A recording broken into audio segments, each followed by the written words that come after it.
In 1098, Saint Robert of Molesme led a group of monks from the ancient order of Benedictines in a strong reform movement. Their first primitive monastery in a swamp in France took its name from the French cistelles, meaning rushes, and was called Cisteaux. The monks became the Order of the Cistercians under Saint Bernard. This strict monastic group spread throughout Europe and then to America, where it has 13 monasteries. And this is the Monastery of the Holy Spirit. Behind me you can see the living quarters for the monks, and a typical day in the life of a monk begins at 4 a.m. with the vigil or watching in the night, and then at 5 o'clock there's breakfast and an early morning prayer.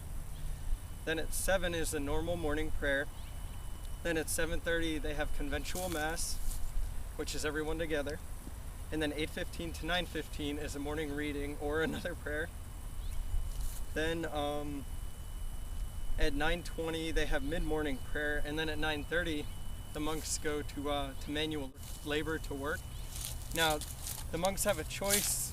They can either work in the pollinator garden you can see behind me. You can't see much of a garden right now because of where I am. At 12 o'clock they go for the midday prayer and then their midday meal. And then from 1 o'clock to 2:15 they have a siesta, or they can go pray.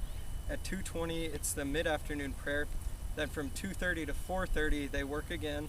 And they also have the choice of working at the beehives you can see over there in the background. And then from 4:30 to 5:20 they have an interval which is like free time. And then 5:20 to 5:50 is the evening prayer. Then 5:50 to 6:10 is the community meditation. 6:30 to 8:15 is supper and the interval for community gatherings, which is, I guess, socializing among the monks. And then from 7:30 to 7:50 they compline, which is private prayer and getting preparations for bed, and then they actually go to bed by 8 o'clock every night. Now over here you can see they've started construction on the barn, which was actually the very first place they lived before they built the monastery that you saw earlier. And they built everything around here by hand, all of the other structures aside from this barn, because it was a structure that was donated. Another aspect in the monastery is what they do for money to self-sustain. Now, you can see over here it's closed right now, but they have a bonsai garden where you can purchase bonsai trees.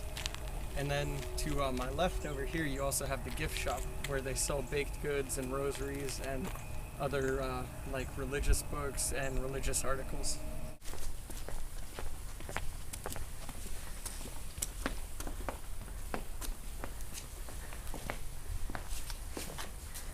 Here we are at the chapel, and it's just after 5, which means the evening mass just began. So we're going to go inside and take a little look.